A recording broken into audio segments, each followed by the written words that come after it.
Every rock song, every blues riff, and every soul record you have ever loved traces back to a strip of Mississippi dirt, where the people who invented that music were not allowed to vote, were not allowed to leave, and were not allowed to keep the money they earned while picking the cotton that made their richest men in the South. In one county, 92.5% of the population was enslaved. After slavery ended, the system that replaced it was so close to the original that the only real difference was the name.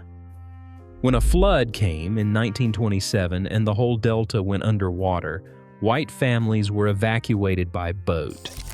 13,000 black sharecroppers were herded onto a levee and held at gunpoint, not because it was too dangerous to leave, but because the plantation owners were afraid their workforce would escape and never come back. Most of them escaped anyway. They took the blues with them, and the music they carried out of that floodwater went on to become the most influential sound in the history of the modern world. This is the entire history of the Mississippi Delta, and nobody who benefits from its music has ever bothered to learn it. So let's go back to the beginning. The Mississippi Delta is not where the river meets the Gulf. Most people get that wrong. The Delta is a 200-mile-long, 87-mile-wide floodplain in northwest Mississippi, wedged between the Yazoo River and the Mississippi River. It was built over thousands of years by the river itself, each spring flood depositing a fresh layer of silt so rich that early settlers said you could plant a broomstick and it would sprout leaves. For thousands of years, native peoples, including the Choctaw and the Chickasaw, lived on this land. They built mound complexes along the rivers, fished the bottomlands, and farmed the ridges. The Delta was not empty wilderness. It was home. Then cotton arrived, and home became something else entirely. In the 1830s, wealthy planters from the older southern states realized that the Delta's alluvial soil could grow cotton like nowhere else on Earth. They moved in fast. They cleared the swamps, drained the bottomlands, and bought human beings to work the fields. By 1860, Mississippi was producing more cotton than any other state, over 1.2 million bales in a single year. And the cost of that production was measured in people. In Issaquena County, 92.5% of the population was enslaved, the highest concentration anywhere in the United States. Not a typo. 92.5%. The plantation owners became some of the richest men in America. Their laborers became some of the most brutalized. If you're realizing this story goes deeper than you expected, make sure you subscribe to the channel. It takes 1 second, and it helps this kind of history reach more people. Now let's continue. The Civil War ended slavery. It did not end the Delta. What replaced slavery was a system called sharecropping, and if you squinted, it looked almost the same. A black family would rent a plot of land from a white landowner. The landowner provided tools, seed, and supplies on credit. At harvest, the family owed a share of the crop, usually half. The landowner kept the books. And somehow, at the end of every single year, the sharecropper owed more than he earned. The math never worked, because it was never supposed to. By 1900, 85% of black farmers in Mississippi did not own the land they worked. They couldn't vote. They couldn't leave without settling their debts that only grew. If they protested, they were beaten. If they organized, they were killed. State Senator David Jordan, whose parents were sharecroppers, put it simply. Some came out in the hole 5 or 6 times, and they never did get out of the hole. Caught the midnight train to Chicago because that was the only way out. But before they left, they made something.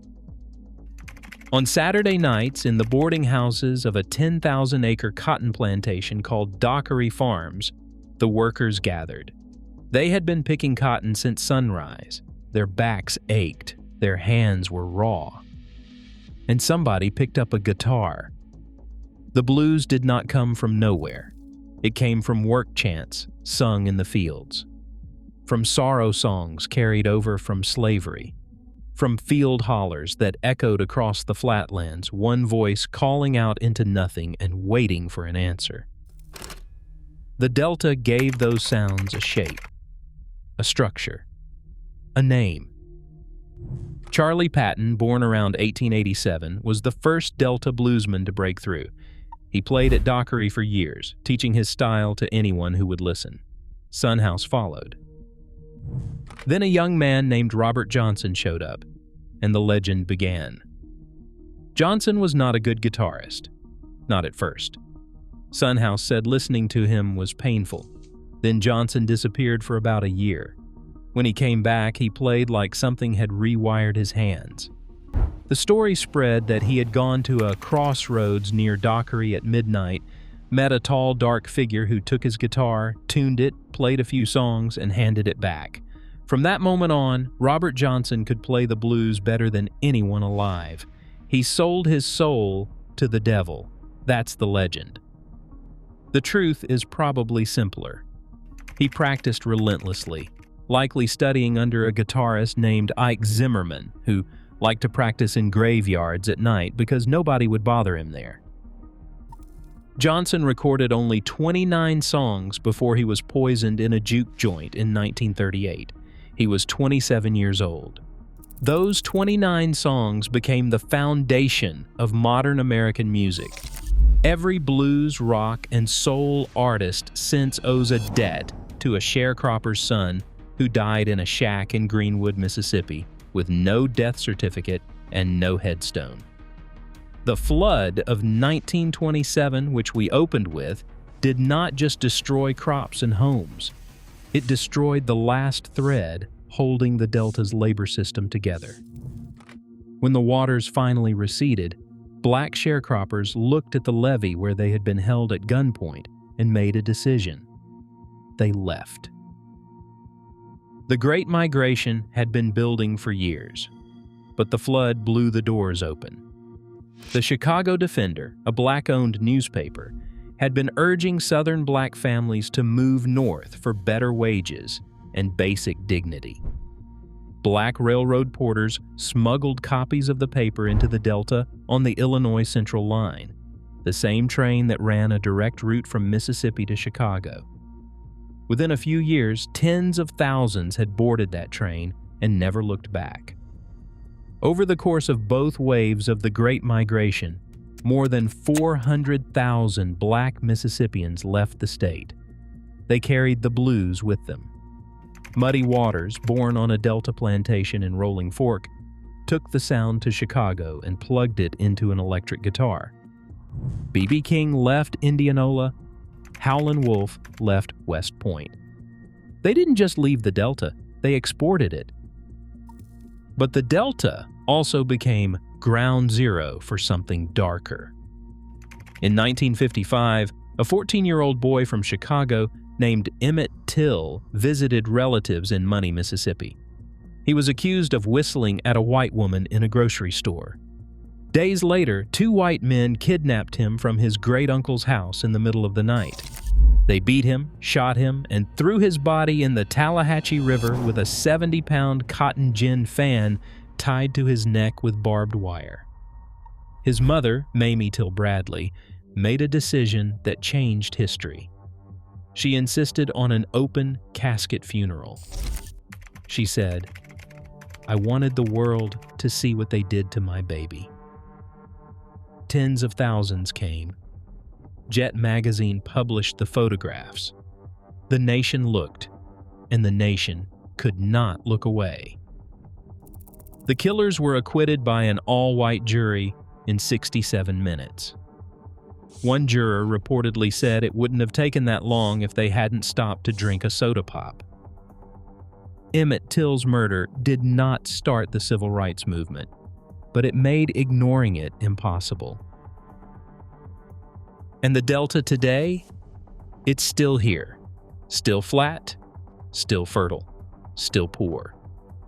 Some counties have median household incomes below $25,000. Main streets in towns like Greenville and Clarksdale have more boarded-up storefronts than open ones. The soil is still rich enough to grow anything, but the machines do the picking now, and the people who used to do it are long gone. And yet, juke joints still light up on Saturday nights in Clarksdale. The Grammy Museum, Mississippi opened in Cleveland, on the same land where Dockery Farms once rang with Charlie Patton's guitar. B.B. King's Museum stands in Indianola. And if you drive Highway 61 from Memphis to Vicksburg with the windows down, you can still feel it. Something in the air, something in the flatness, a hum that has no source and no end. The Delta gave America the blues, which gave the world rock and roll, which gave the world everything that came after. All of it from the hands of people who were paid in debt and buried without headstones.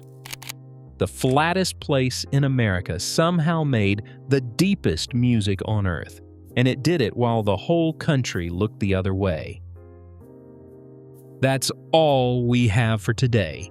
Ensure you subscribe and tell me in the comments which history you want uncovered next. As always, we'll see you in the past.